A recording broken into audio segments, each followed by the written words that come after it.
I will summarize what we have learned about the normal modes of a string fixed at both ends, which is very relevant today for musical instruments.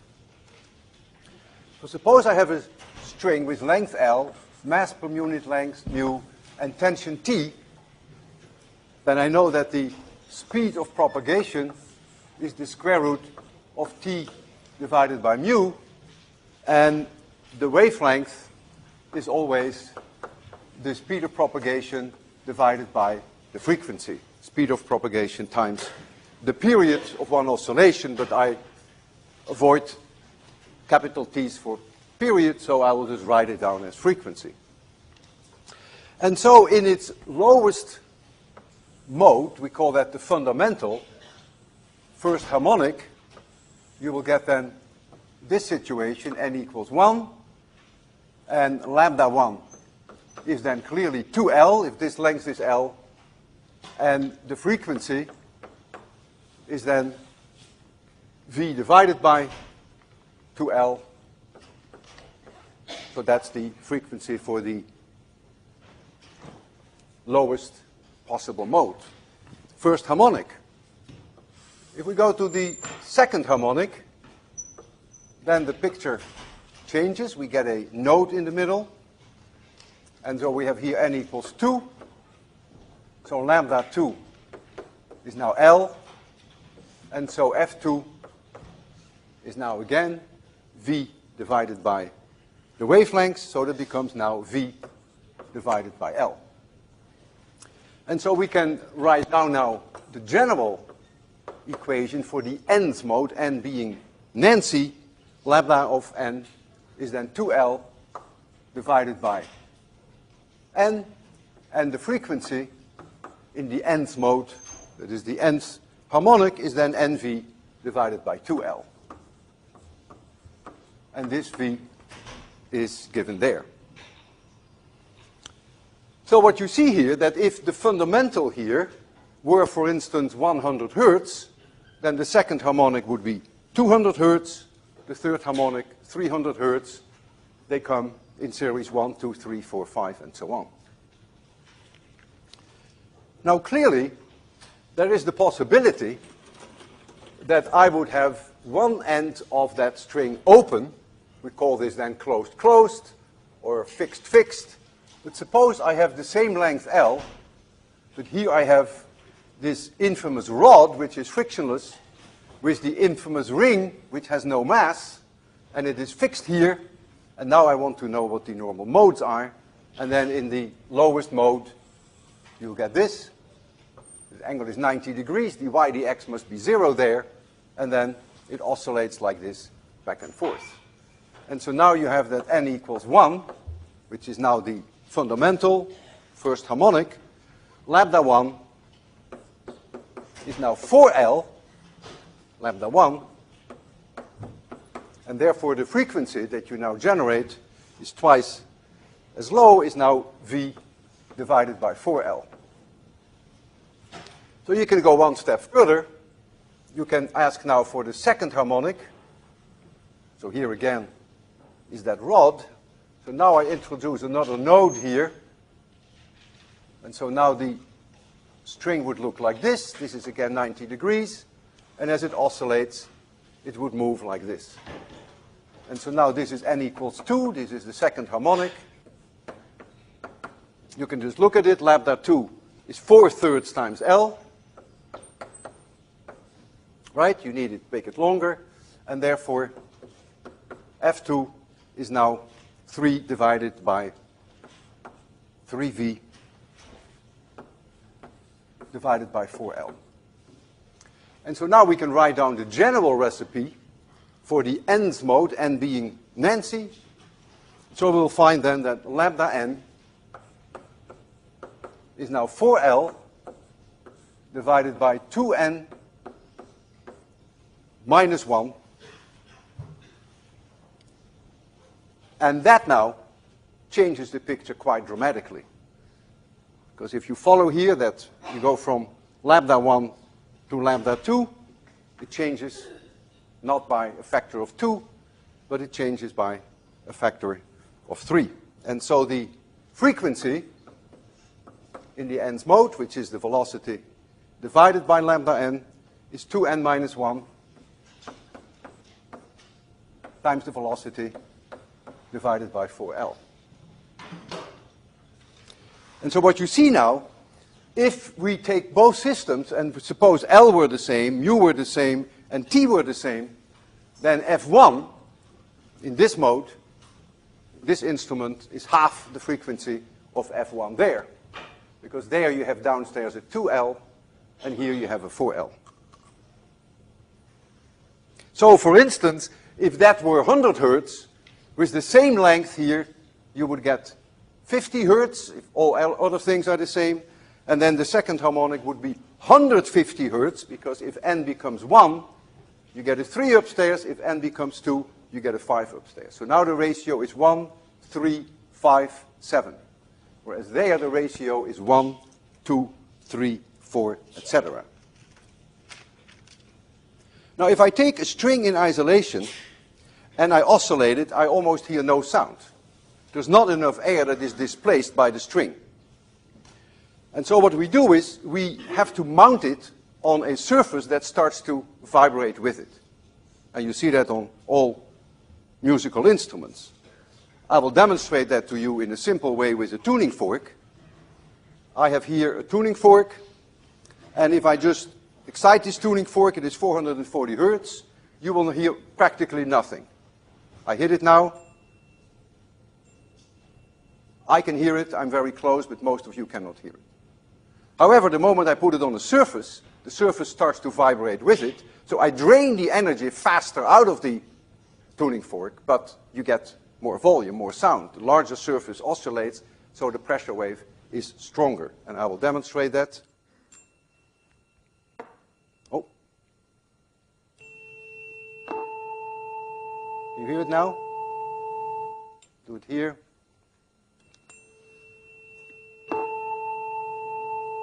Big difference, right? Huge difference when I put it on the surface. I have here a music box, which I bought many years ago in Austria, and it has these prongs, and when I rotate it, I may be able to hear it, but you won't hear it. Maybe some of you very close. Can you hear it? Good for you. Now listen.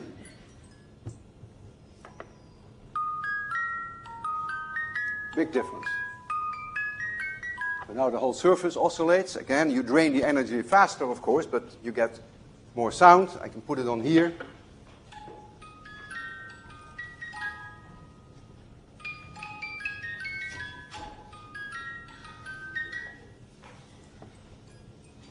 Big difference. And of course you will see that in the design of all musical instruments. Needless to say that the design of these sounding boards, which are connected to the strings, are of course secrets that the company are very fond of and not telling you. I am not aware of musical instruments, of string instruments, whereby one end of the string is attached to a frictionless rod, and whereby that end is attached to a massless ring. So I will restrict myself in discussing musical instruments, string instruments, to the one whereby both ends are fixed. And so therefore, the frequency F1, that is the one that I'm interested in, is the speed of propagation, which is t divided by mu, and then 1 divided by 2L. So these are the key players in the design of instruments. If you make L longer, you get a lower pitch. If you make L shorter, you get a higher pitch, and we all know that. If you make L shorter, you get a higher pitch. If you make the tension higher, you get a higher pitch. If you make the mass per unit length lower, you get a higher pitch. And so that's key in designing musical instruments. If you take a piano, it has 88 keys. The lowest frequency is 28 Hertz. The highest is 4,000 Hertz. It covers 7 octaves. And when you hit a key, a hammer actually comes down onto the string. And it excites the string in a combination of various normal modes. In fact, in many cases, when you hit one key without you realizing it, you hit more than one string simultaneously. But that's a detail now which I will not further expand on. If you take a Steinway grand piano, even though it has only 88 keys, it has 216 strings. And so the idea of a piano then is that you change the length of the strings. So that's a player. The shorter the length, the higher the frequency. And you can change mu. And when you open a piano and you look at the various strings, you immediately see that some strings are as thick as my pinky, they have a huge mu, and others are very thin, they have a very low value for mu. And that will give you then a higher pitch. The tension of the strings in a piano are approximately all the same. They're quite high. They are near 200 newtons per string. So a grand piano, then the total force, all the strings together, is something like 45,000 newtons, which is an immense force when you think about that. Now, if you go to violins and cello and a bass, you have 4 strings. Then the length is a given. But if you look at the various strings, and we will see a violin later, you will see that one string is much thicker than the other. So you play with mu. You change the mu. So you only have 4 fundamentals then. If you go to a Museum of Fine Arts in Boston, they have a wonderful collection of musical instruments. You will see musical instruments with just 2 strings, and you will also see musical instruments with 1 string, but I have never seen one, as I said earlier, whereby one end of the string can freely move. But maybe they do exist. So now comes the issue, if you have built an instrument, how do you tune it? Well, with a piano, you ask the piano tuner, maybe once a year or once every year, to come and tune the piano for you. And what the piano tuner does is simply change the tension in the string, which is a major job, of course, if you have 216 strings. With a violin and a guitar and a cello and a bass, it is the player herself or himself who is doing the tuning. We will see that later today. They actually change the tension in the string, and then they listen carefully to get just the right tone. And they do that before they start playing. If you play the piano, with all due respect for piano players, all they have to do is hit the right keys in the right sequence. That's all there is to it when you're a piano player. Now think about a violinist, or a guitar, or a cello. They cannot just hit one string. They have to change the length of the string all the time to change the fundamental.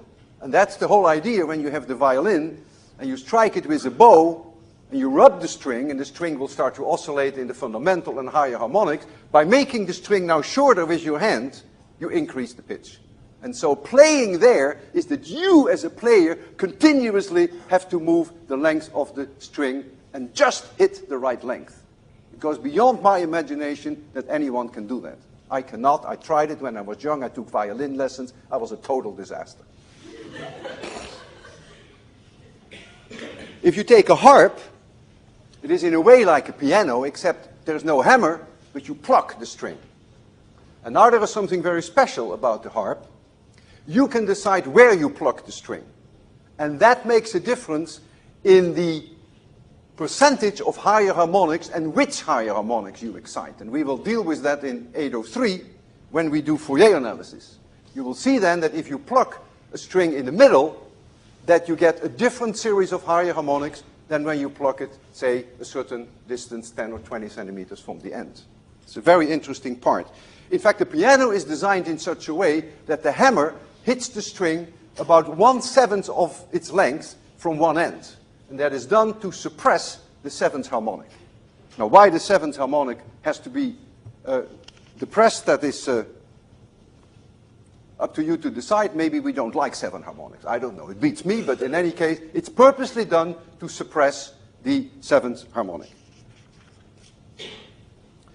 There is a musical instrument that has only 1 string. One was designed by my daughter when she was in nursery school. That's a long time ago. And I have it here. I'm very fond of it. I've demonstrated it many times. It's called a washed tub bass, I think. So you see here the 1 string, and here you see here then this surface that is necessary to make you hear the string.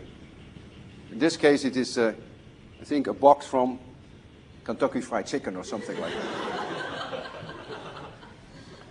So I need 3 hands to play this, so the only thing that I can do now, I can't change mu, that's a given. I can't change the length, that's a given. So what is the only thing I can do? I can change the tension, and that's the way you play it. And for that I need 3 hands, but I'll try to do it with my mouth. And then you listen. When I increase the tension, you will hear the frequency go up. When I decrease the tension, it goes down.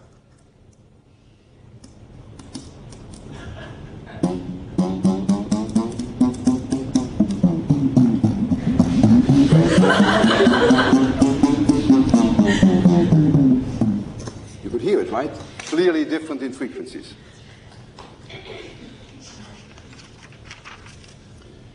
Pythagoras, who lived in the 6th century BC, discovered that musical notes are very pleasing when the lengths of the strings come in simple ratios, which is quite remarkable when you think of that. 2 to 1 give you an octave, 3 to 2 gives you a fifth, and 4 to 3 gives you a fourth. And the evolution of Western music is based on that. When you take a piano, the piano has the octave, 1 to 2, it has the fourth, 4 to 3, and it has the fifth, 3 to 2. And somehow these are very pleasant intervals, when you play them in combination, for our Western ears. Doesn't mean that it is also true for other cultures. The ancient Greek astronomers, even all the way up to Kepler in the 17th century, believed that the musical instruments could also explain orbits of planets. And this was known as the music of the spheres. It was believed that the movement of the planet produces music, but our ears were just not sensitive enough to be able to hear that music. And of course, it shouldn't surprise you that all this was mixed up with religion. The fact that it was pleasing to hear music that comes in simple ratios must show the hand of God, if you want to believe that. I now want to turn towards wind instruments. And we're going to put a wind instrument here, which is nothing but a tube, length L. Let's start with one that is closed on both sides, length L. And if it is closed on both sides, then the pressure here on this side and this side can build up, as we discussed last time. So there are going to be pressure antinodes. And there are going to be nodes for the motion of the molecules. If I have here a sound cavity which is open on both sides, then I have here a pressure node and I have here a pressure node. The pressure can never be higher than the ambient pressure because it's connected with the universe. When I say pressure, I always mean overpressure, over and above 1 atmosphere. And so it's immediately clear that the solutions that we worked out here for closed system must be exactly identical to this. So you do get precisely here that lambda n is again 2L divided by n. There is no difference. And f of n is nv divided by 2L. But of course, the enormous difference is that v is a God-given. That is the speed of sound in air. The air column begins to oscillate. And so v now is approximately 340 meters per second, which is non-negotiable. So there is no way that you can manipulate mu and t to change the speed of propagation. The speed of sound in a gas, something that I really wouldn't want you to remember, I will return to that at the end of my lecture, is given by this equation, but you may forget it as far as I'm concerned. R is the gas constant, T is the temperature of the gas, in degrees Kelvin, and gamma, if any of you remember that from 801, is the ratio of specific heat at constant pressure divided by specific heat at constant volume. But if you've never had that, that's fine too. Just take my word for it. I will give you some numbers for gamma later. And then m is the molecular weight. So this is the speed of sound in a gas. So it's a given for air. There's nothing you can do about it. Room temperature, it's given. It changes with temperature, which is interesting. So the way you get the system going, you must somehow blow air past, maybe in this direction or so, and then the column starts to excite. It's very hard to see why that happens, but then the column gets into normal modes, and you may get a whole collection of various normal modes, a superposition of many normal modes. Now there is, in the case of sound cavities, what is very easy to make a system which is closed at one end and which is open at the other. That is very easy. Which you cannot do here, you can do that here. And so therefore, in this case, that one side of the cavity is closed and the other one is open, there are musical instruments. The clarinet comes very close to be almost closed at one side and open as the other, but there are many musical instruments which are open on both sides. So then you would have here that f of n equals 2n minus 1 times v divided by 2l. So then you have indeed this case which we dismissed for string instruments, divided by 4l. And the easiest way to demonstrate that to you, to take my pen, this is the cover of my pen. It is closed on this side, believe me, and it's open here. And it is about 3 centimeters long. You may not like the frequency, it's a very high-pitched frequency, and it may be a cocktail of more than one mode. That is a musical instrument. Not the best, but it is a musical instrument. Closed and open on one end and the other. So now, it is important that we get some feeling for the frequencies that you can produce with the various wind instruments. And so here I have listed for you the length L, and this is then an open-open system. Of course, it's the same for a closed-closed system, but a closed-closed system doesn't make a very nice musical instrument because the sound is not coming out, so that's not the idea. So therefore it's open-open or it is closed-open, and you see here the length, and of course the speed of sound is a given, so I can't change that. And this is then the fundamental, the first harmonic, covering the entire range of your hearing, all the way from 17 hertz. So you would take a 10-meter long tube, open on both sides, to get in the fundamental the 17 hertz. And for a closed open system, that would then be easier, so you could get away with half the length to get the same. You get half the frequency. That's basically what a closed open system does. And so we'll keep that on so that we can understand when we hear the various frequencies, why the frequencies are as high or as low as they are. Now here, we have a tuning fork, which is 256 hertz, which is mounted on a sound cavity, which is closed on one side and open on the other. And that is done in order to get perfect matching between the resonance frequency, the fundamental of the box, and the 256 hertz. You can do that, of course, if you're only interested in one particular frequency. So for this case, then, you would have that the frequency, f, is the velocity. So we go to this case now, to the case of this equation. So the frequency, this is in the first harmonic now, is v divided by 4L. So that is 256. So that is 340 approximately divided by 4L. And then L comes out to be about 33 centimeters.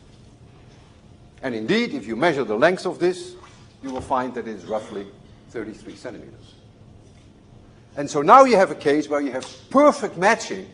So when I hit this tuning fork, then the box loves to oscillate exactly at that frequency. So you get a very large sound, so you drain the energy very quickly. You do see often tuning forks which are mounted instead this way. You can also have a box like this, open and open on both sides. Then it has to be twice as long. So for very high frequency tuning forks, you often see it open, open. If we had to do it for this one, it would have to be twice as long, and that is just unpractical and not necessary, of course. Now, with musical instruments, you produce an infinite number of tones, so there is no way that you can, of course, design your sounding board that it resonates with every single frequency. And so this is where the secrecy of the manufacturer comes in. And they are not going to tell you how they do that, and therefore some instruments are better than others. And you pay for that. If you have a barrel filled with liquid, I remember that in France they did this technique that I'm telling you about, and the wine was up to here, say, and they wanted to know, you couldn't look into the barrel, they wanted to know where the level of the wine was, they would knock on this. And the sound here would be very different from the sound here, because here is air, and here is liquid. And so it's obvious that where you have liquid, that the resonances are very different from the resonances here. And so that's one way that you can tell what the level is of the wine. When you have a cold, which I happen to have today, I remember as a kid I would go to the doctor and he would ask me to inhale and then he would knock on my chest. And then he would exhale and inhale and knock on my chest, and then he would be able to tell whether there was fluid in my lungs or not. I don't know how sensitive that is. It's not my field, but that's the way it was done, and maybe you have experienced the same thing. They sometimes also, I don't know why, they knock on your back even, you know. Fine. Now, I have developed, in fact, I can even say invented a method to test for the presence of brains. And the way I do that is that I strike a tuning fork and put the tuning fork on someone's head. And you can imagine if it's empty here, then you get the same effect as you have with the wine barrel. And then you hear a very clear sound. But if there are brains here, like the liquid, you hear nothing. And that's, I have patented that, so you can't try that at home. But I can demonstrate it to you. You hear much? Oh. You hear much? Yes. Maybe I shouldn't be lecturing 803 then. Now, of course, in my case, I think I passed the test within reason. It is not so clear, of course, that all students would pass that test. And I was wondering whether anyone has the courage that I may try that. Any one of you? You're afraid, right? You're worried that it will all come out. You mind? You don't mind. You're a strong man.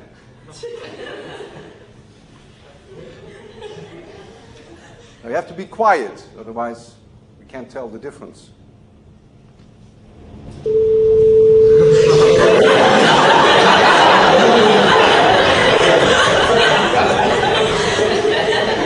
I say no more. I think it's better that I teach 803 than you do. So when you design a wood instrument, the only thing you have to play with is L, because V is no longer negotiable. And so with organ pipes, when you go to churches and you see organ pipes, you see a whole zoo of these organ pipes.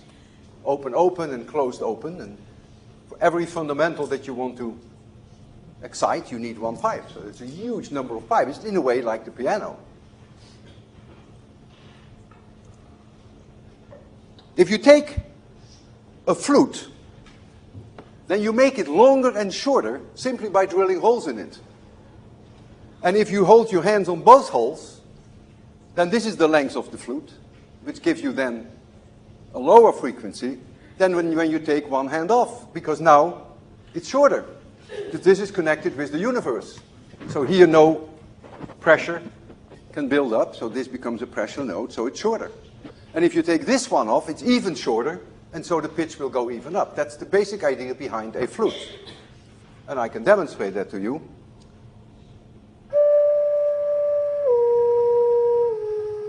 You hear the pitch go down?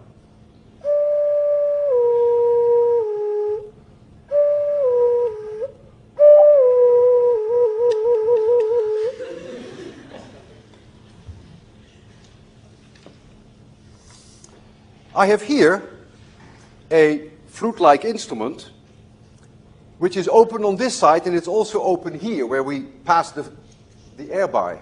So you can consider this to a very good approximation as open-open. It is 16.6 centimeters. And so if you want to know what the fundamental is, well, then you apply this equation, n equals 1, and then you get something like 1024 hertz. But if you make it closed at one end, and you apply this equation, you would get half that, so you only get 512 hertz. A big difference, factors of 2. So this is then the fundamental for open-open. And now comes open-closed.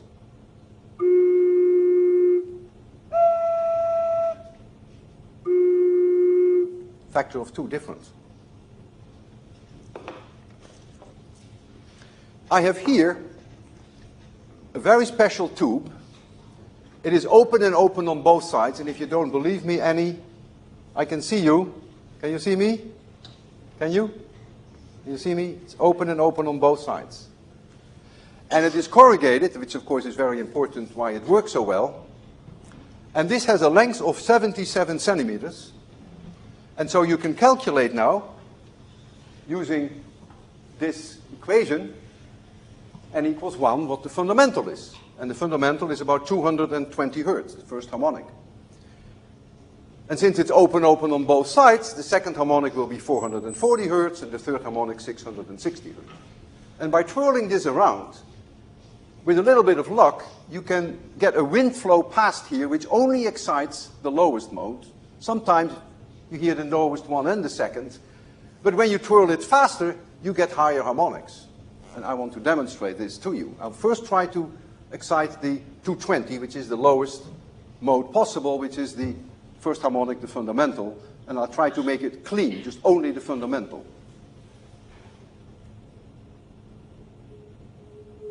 That's it.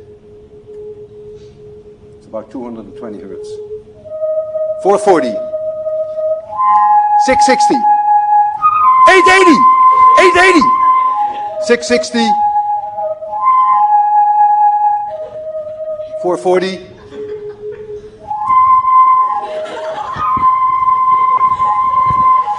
I can't get above 880.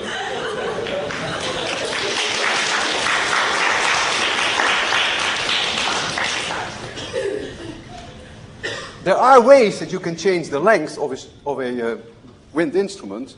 One is by making holes in it. Another one is by really physically changing the length. And there's one instrument which is well known for that, which is a trombone. So you actually change this is a system which is open, and it is closed at the end. In this case, you can see that, just like a piston, and so it's closed. And so now by changing the length of the cavity, you can change the fundamental. So we get it this way.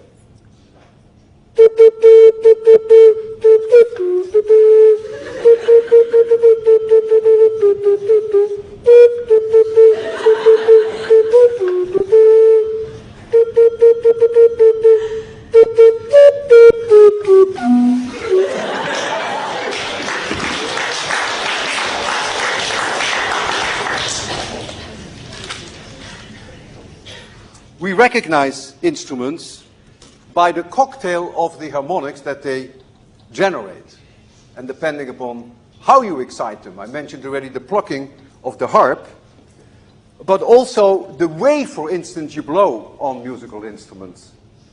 I don't know whether any of you have ever tried to play on a trumpet, but if I gave you a trumpet, chances are that you would get no sound out of it at all.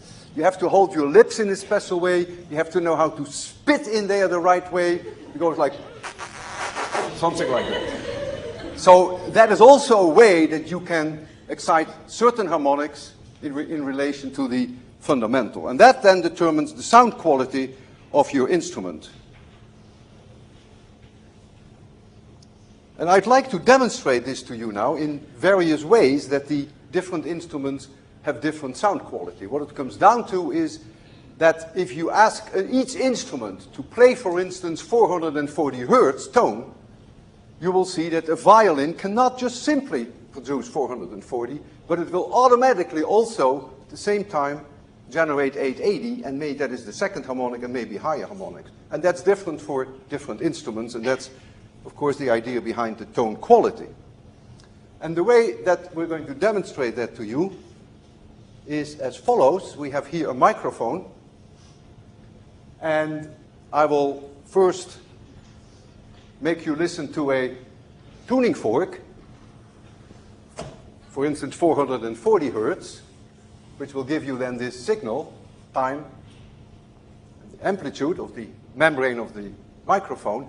If, however, an instrument were to generate 440, in addition higher harmonics, you would get the sum of this signal and, of course, the higher harmonics. And so you will see no longer a nice sinusoid, but you see on top of the sinusoid the higher harmonics.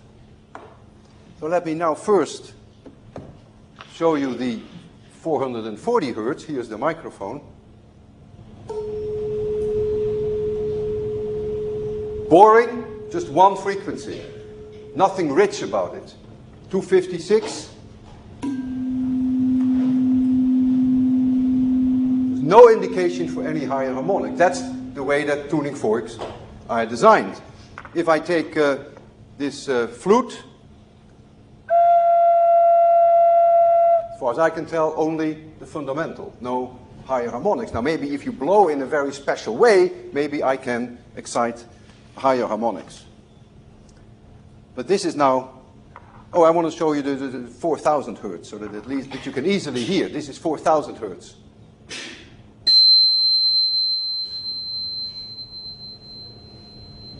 All right, so you get the idea. So you know now what you're going to see, but you don't know yet what you're going to hear, neither do I. We have 6 students who are very brave. I would like to all of them to come down now, and they are going to demonstrate their musical instruments. So all of you come down, please. Yes, you get your instrument there. Now just come here, that's fine. Don't worry, come here.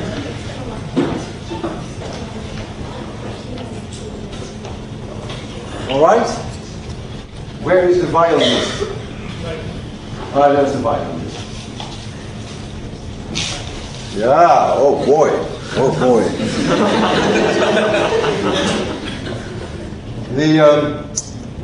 The first person who's going to demonstrate the violin is going to be Mark Avaro. And I'm going to ask Mark first to only produce what he thinks then is 440 hertz. Now we have for you a special chair. We will bring the chair very shortly. So let me remind you then of the 440. This is 440.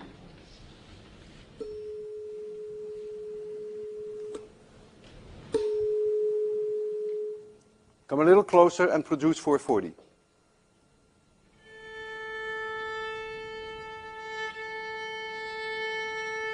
Now look, did you see that you could really see the 440 in there? It was the same spacing as my tuning fork, but there were many higher harmonics there. Show it once more. And they then give you all these wiggles.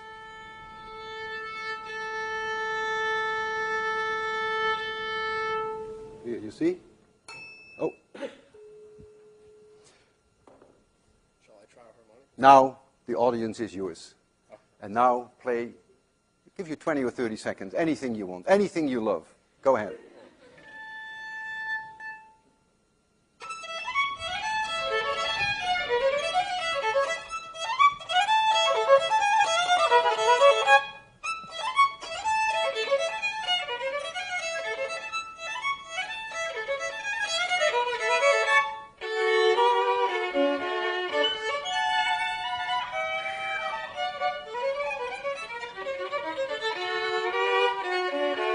You are fantastic.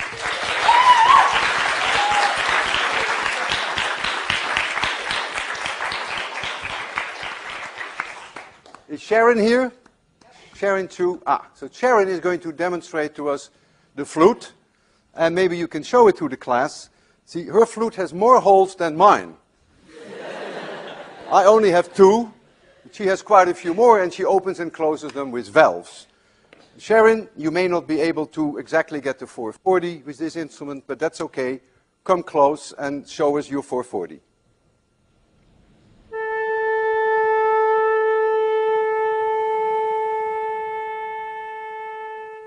Excellent. You see, you could really see the 440, but you could see more than that. It separates it from the violin, of course. The audience is yours. Make us happy.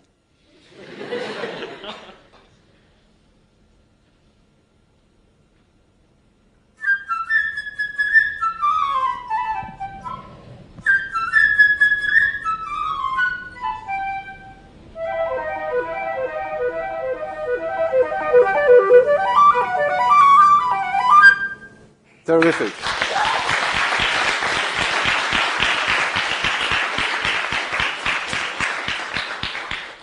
Now we have a very special guest, which is Shauna Jin, who was so kind to go through the trouble of bringing her cello. Now you think, Sharon, that you can come close to 440?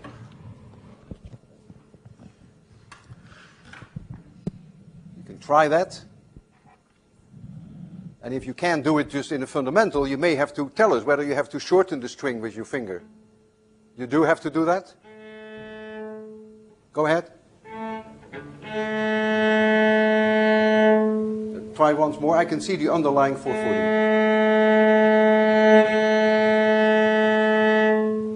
And did you shorten the string?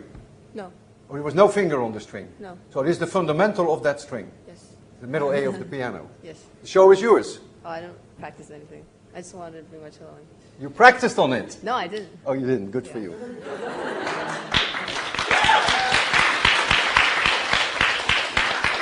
So you prefer not to play?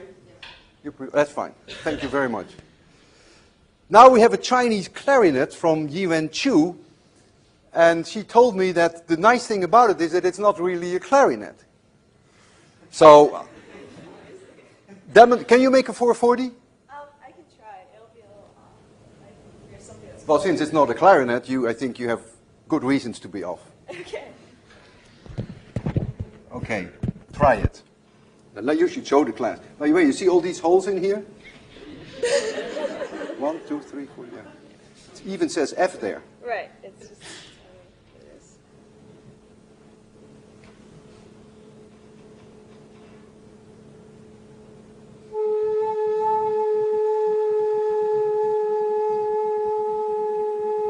Very nice. I do see overtones. The audience is yours.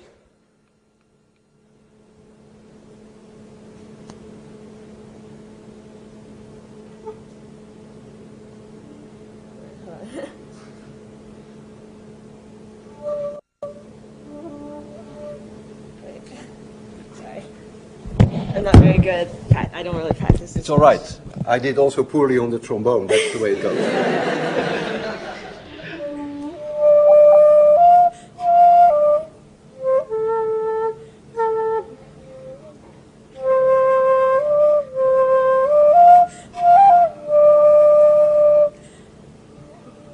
Okay, hold on. You're doing great.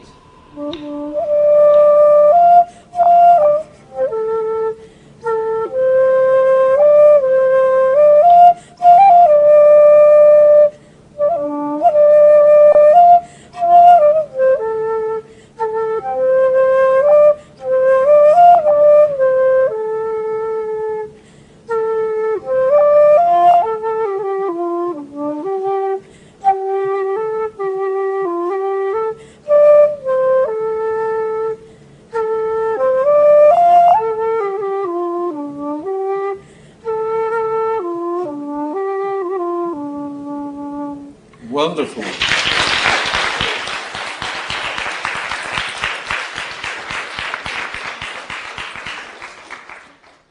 Where is the saxophone? There is the saxophone. Colin Johnson. Colin, 440. Oh, man, can you go all the way down there? 440.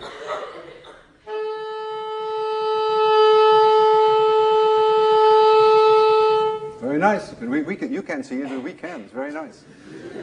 If you stay there, the audience is yours.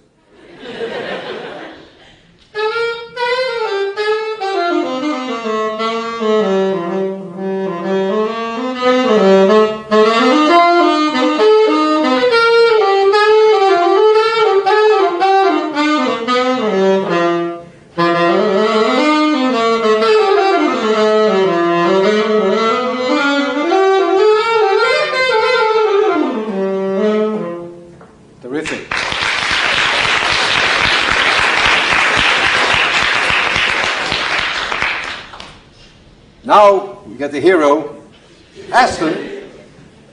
Aston is going to play a 440 hertz tone on his percussions. The show is yours. Actually, so it's not going to be technically possible for me to do. But we had email exchange about that, and you said you could produce 440 hertz. Oh, can you show the percussions for one thing? Well, I can do these. No, we're going to do percussions, right? Okay, Well, go ahead. I'll do these first. These are smaller, so they're Small percussions. They're well, these finger cymbals. So they almost get sort of near a tone that you could see on this. So I'll do this. Actually, let me. I think it's nowhere Pretty near high. 440. What do you think? It's got 440 overtones. Oh, it has 440 overtones. It can never have a 440 overtone. The overtones are always higher. It has maybe an undertone So- 440. Go ahead.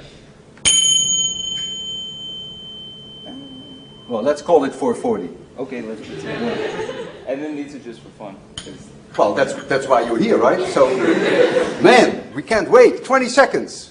It's your show.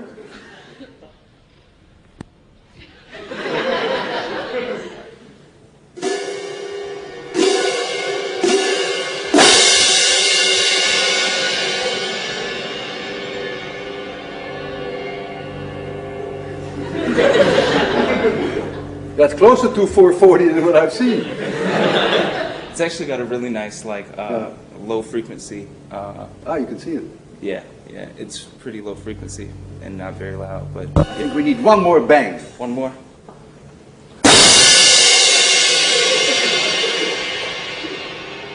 Thank you all. Great.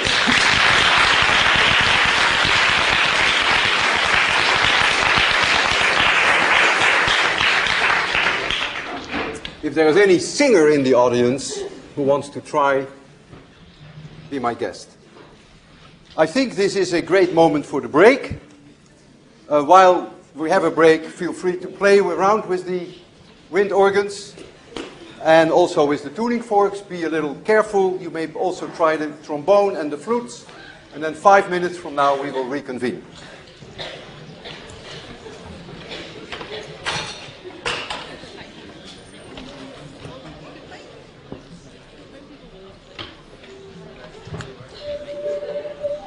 Which one's the 440 again? Which one's the 440?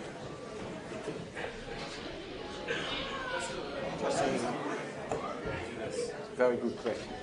This is clear. This is open. Now comes what happens.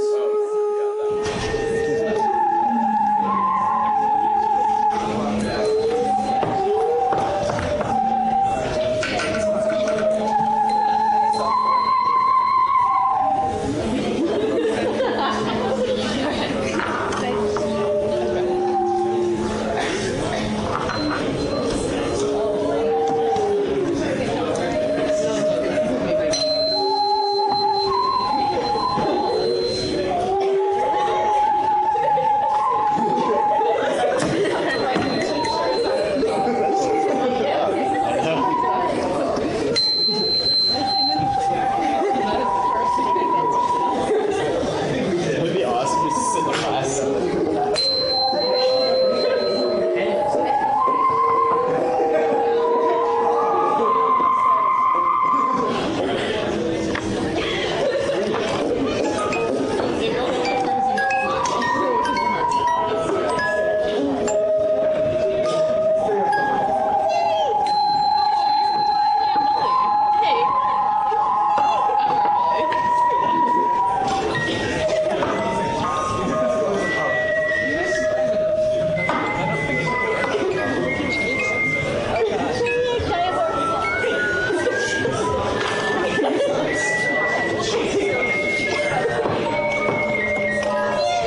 That's the same.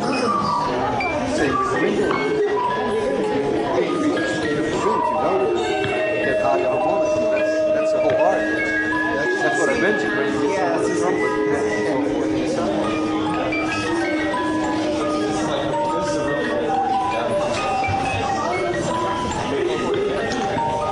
It says actual 14.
I bought it separately. I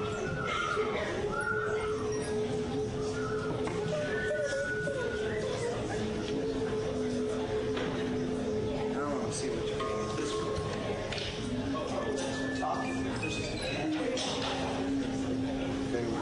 Okay, I'll go down.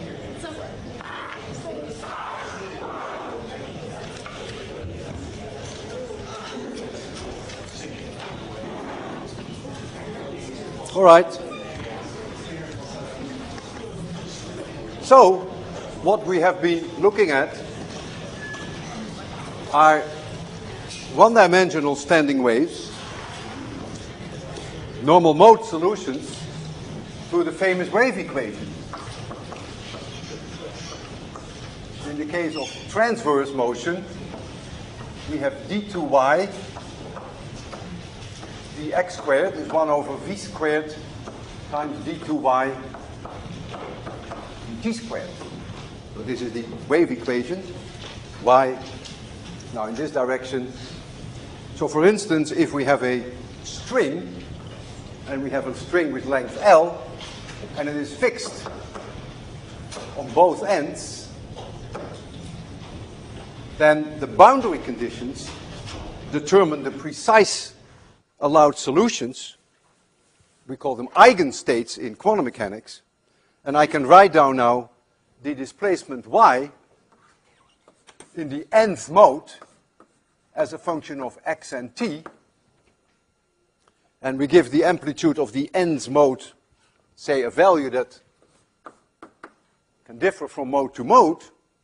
So we get a of n, and then we get the sign of n pi x divided by L, and then we get the cosine of omega n times t.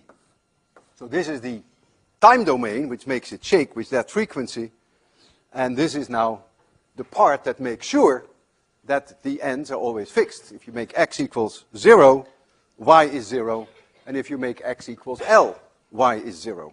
And that gives you then a whole zoo of possible frequencies, because omega n is always v times k of n, and so that then becomes v times n pi divided by L. And so you see the ratios 1, 2, 3, 4, and so on, n, v, L, that's right. Now if we go the route of longitudinal,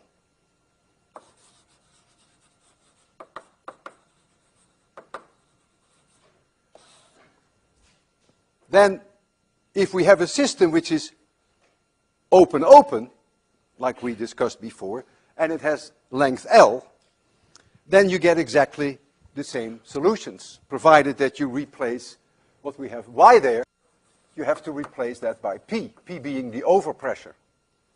Because at the ends of an open-open system, the pressure can never become higher or lower than ambient, and so you have pressure nodes.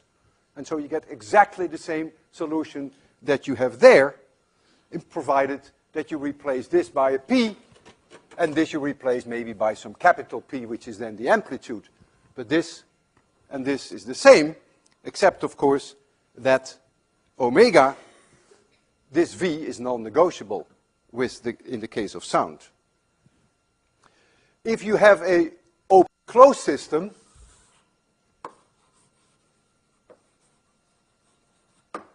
so now you close one end, then you want the boundary conditions that P is 0 at the open end, and P has to be an antinode at the closed end, where the pressure can build up.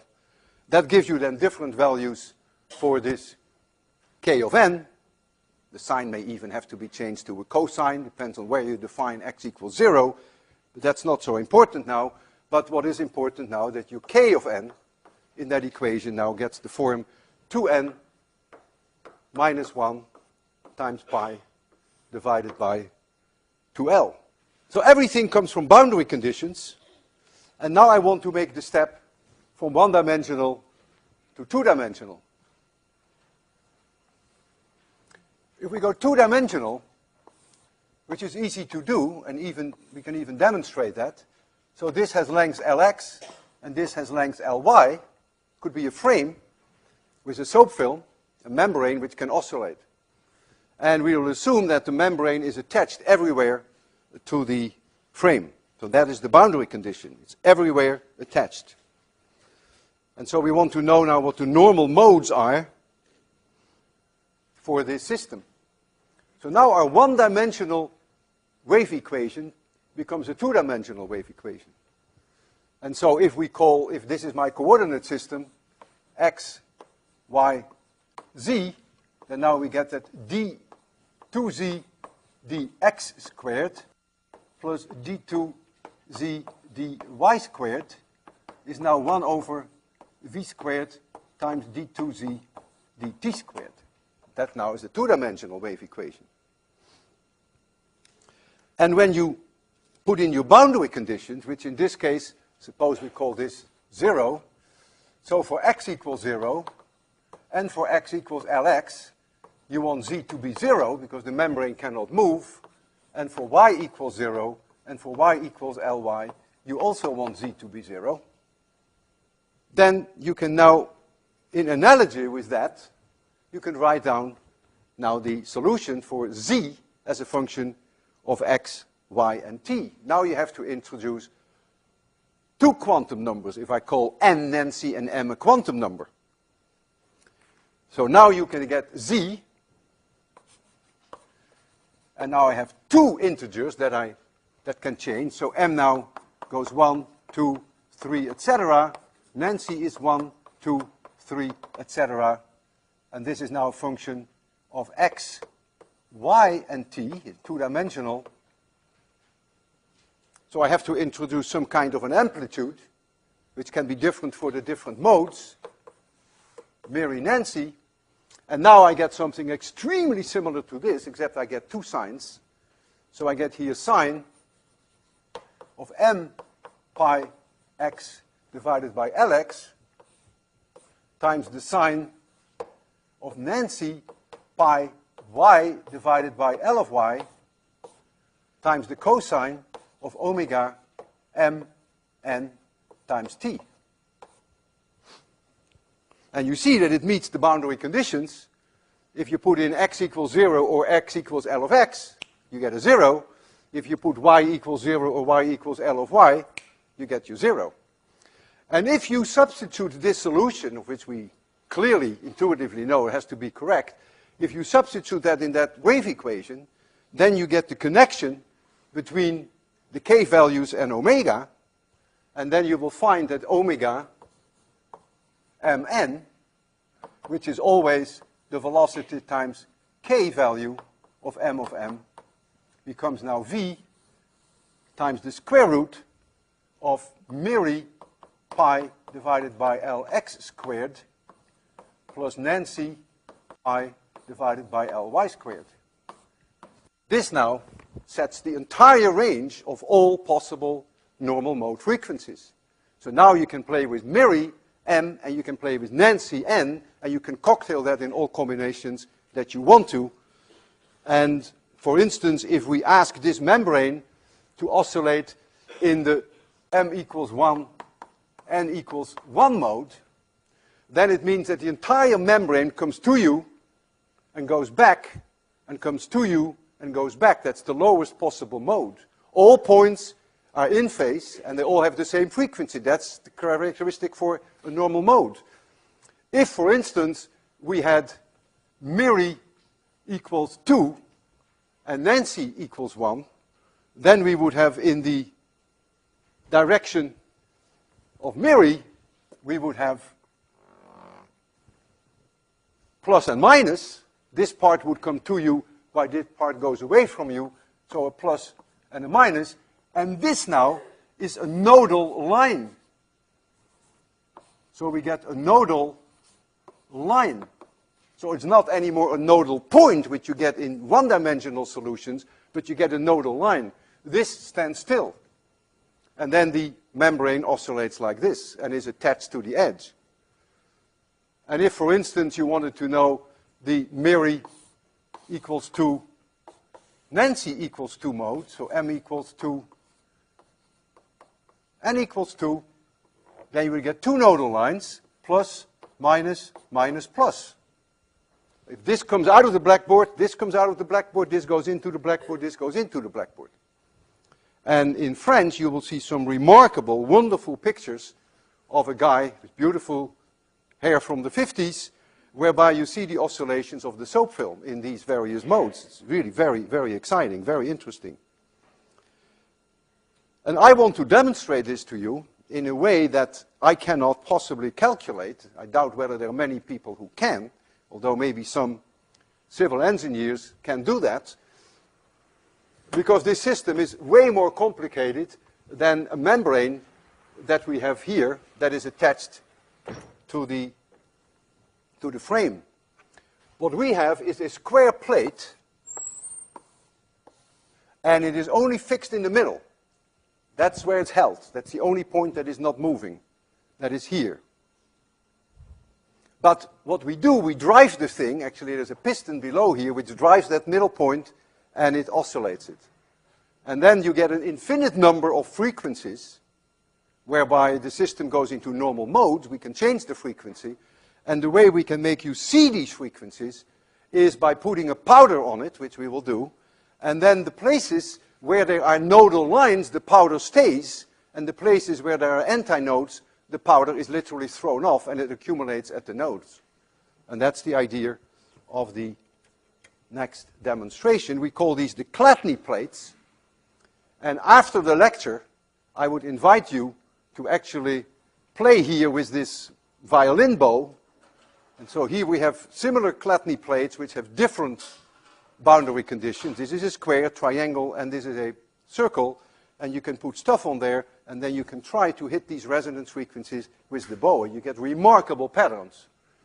So let us first go to our system which is driven, so that is very controlled. We can adjust the frequencies almost any way we want to. And I will start with a low frequency. Sometimes the sound may be very high. I may have to adjust the sound. You can hear it. We'll start somewhere, I think in the range of about, we are close to 300 hertz. And then we'll increase the frequency, and I will add powder as necessary. And so what you're looking at now are two-dimensional normal modes, which give you nodal lines.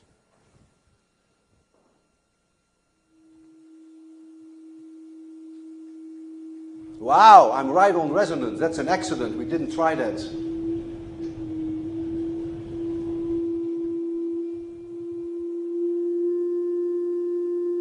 That's a beautiful resonance. Who on earth could have predicted these nodal lines?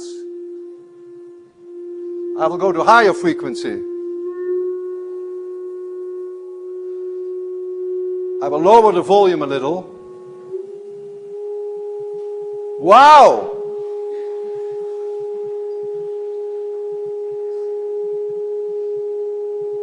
Look at that. You see where the antinodes are, it's thrown off and it accumulates at the nodes.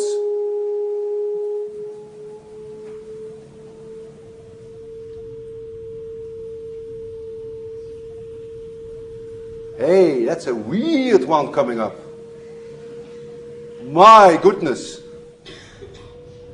I've done this many times. Every time I do this, I see different ones. Because you can so easily, no, the normal mode frequencies are often so close together that you can very easily skip one and go over one. Isn't that amazing? How, oh, you look at these lines here. It's completely ridiculous.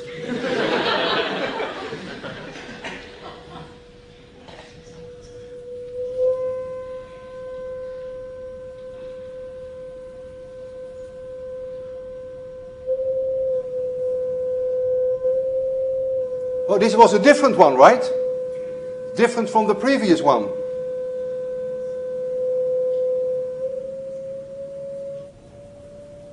I'll increase the volume.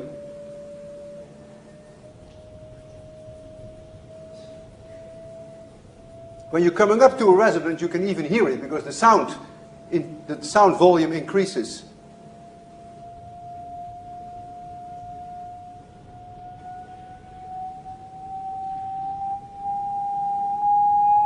Holy smoke! Isn't that amazing? You try to calculate that. I would like to think, though, that aero and astro people who design airplanes, who have wings, and people who build bridges, that they should be able to calculate these resonance frequencies, because you may get destruction.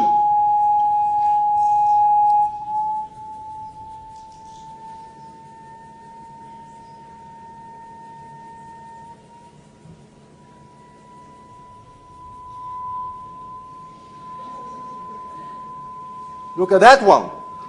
I've never seen this one, Michaels. This is completely bizarre.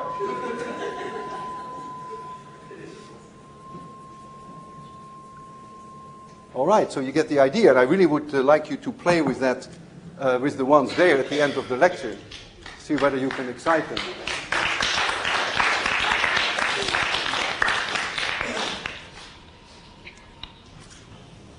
So now, I want to make the step to three-dimensional wave equations. This was a problem that Professor Marval Valla, who's sitting in the back, put on the final exam of 803 this spring, this year.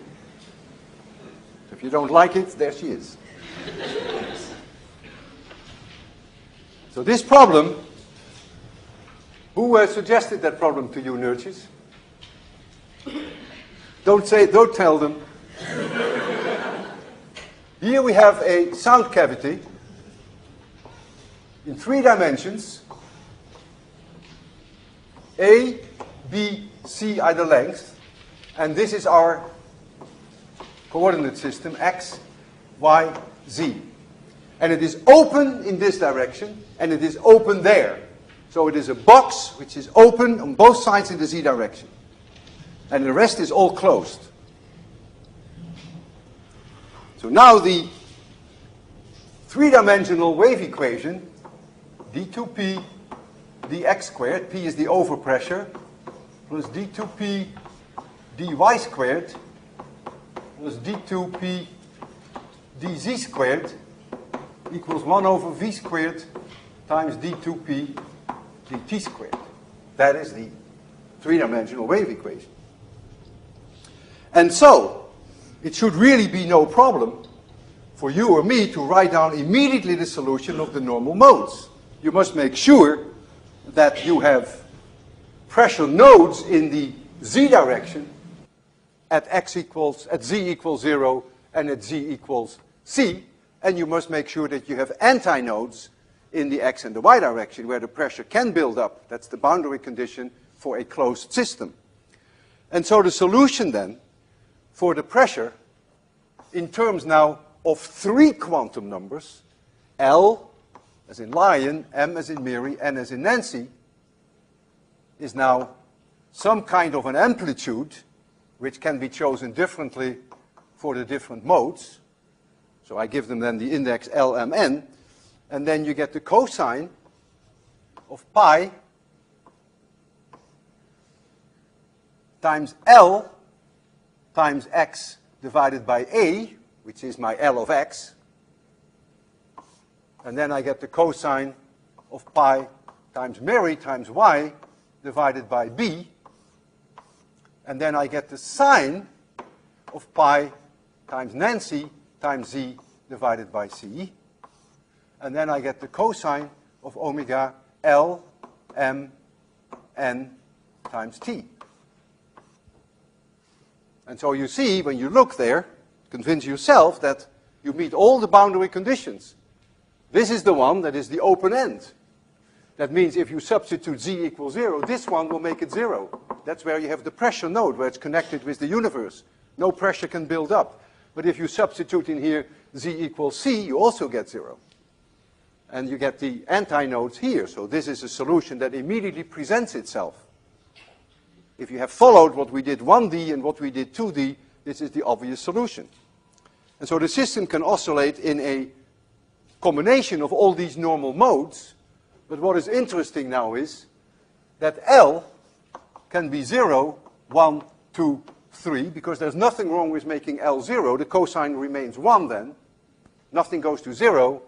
And Mary can go 0, 1, 2, 3. It's only Nancy that cannot be 0, because if Nancy is 0, then there is no pressure over everywhere. There is no wave.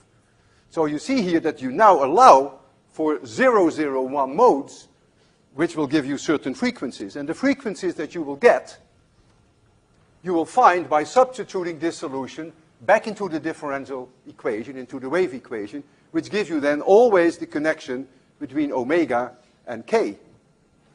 And so that connection is then that omega L, M, N becomes V, which is the speed of sound, times the square root. If you're ready now, we get pi L divided by A squared plus pi M divided by B squared plus pi Nancy divided by C squared. And so the lowest possible frequency for this system is the 0, 0, 1 mode. If I assume that C is the largest dimension in the system, so that's the length L. I didn't put the length in there, but C is sort of the length of my musical instrument. So you'll get then that 0, 0, 1 mode would give me then omega 0, 0, 1. So this is not there. This is not there. I call this now L to make the connection with my musical instrument. And so I get V times N times pi divided by L. And that is precisely what we had before for a musical instrument, for a sound cavity, which is open and open at both sides, or which is closed and closed on both sides. And so what you see now, that if you have a musical instrument, even though it has dimensions A and B, that the lowest frequency that you get is always dictated then by L.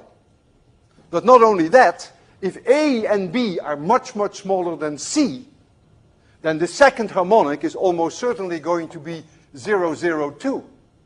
So by making this one go to 2, you're still at a lower frequency than by making M go to 1. And the third harmonic is very likely to be here. And then there comes a time, of course, that the next frequency comes in when you change the L and the M's. And you can get a whole zoo of frequencies, and that is what that problem was all about. The spring, 2004, it's on the web, and the solutions are also on the web. It was the final exam. It was one of several problems. If I return now to the speed of sound in gas, R is the universal gas constant. You may have had that in 801. T is the temperature in degrees Kelvin. What I want to mention, though, what is interesting, a friend of mine was a flute player in an orchestra. And I asked him whether they have to take into account the change in temperature when they start playing, and he said yes, they actually do. They tune their instrument to adjust it to the temperature by making the instrument a little longer or a little shorter. So that temperature, which changes the velocity of sound, must of course be taken into account if you're in an orchestra and you have the flutes and you have the wind instruments together with the violins. So the violins can change the tension in the strings, but the wind instrument also adjusts it to the temperature. Now if we have air, then gamma, air is a diatomic molecule, nitrogen and oxygen. For those of you who've taken 801 and when this was covered, for a diatomic gas, gamma is about 7/5, which would make it roughly a 1.4. And the molecular weight, well, oxygen 2 is 32, nitrogen 2 is 28. You have 80% nitrogen and you have 20% oxygen, so anything you take 29 or 30 is fine with me. So that is then the molecular weight for air. So now suppose we do the same for helium. Now helium is a monoatomic gas. And a monoatomic gas, gamma is about 5/3. which is about 1.66, but the molecular weight, which in this case is atomic weight, in helium is just a single atom, is 4.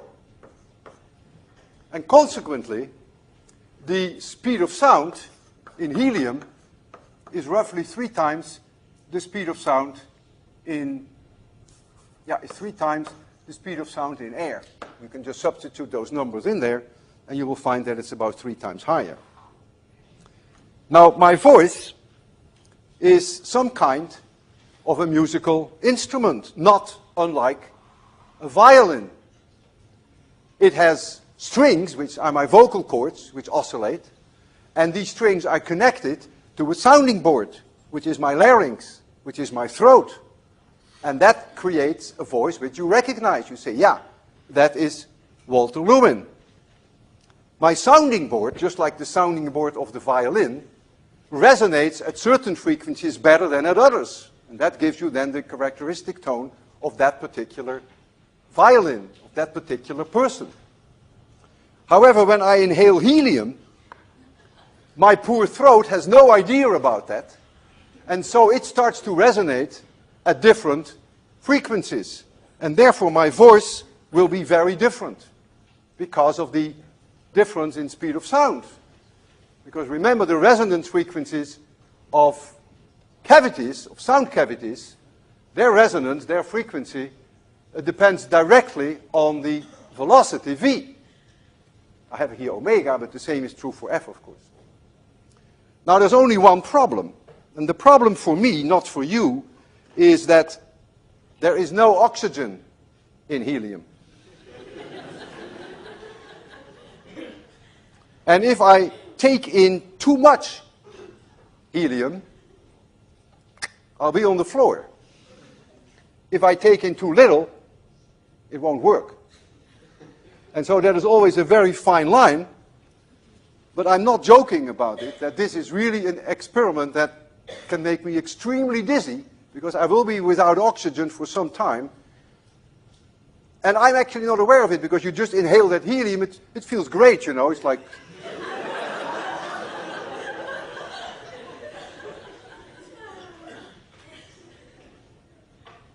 The person who's going to talk to you next, you will think is not Walter Lewin.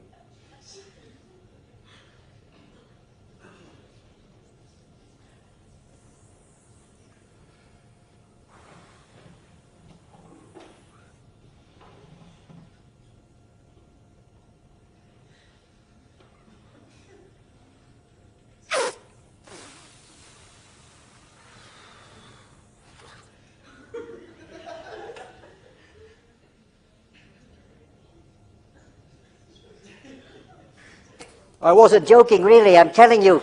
I hope you're going to have a good weekend. See you.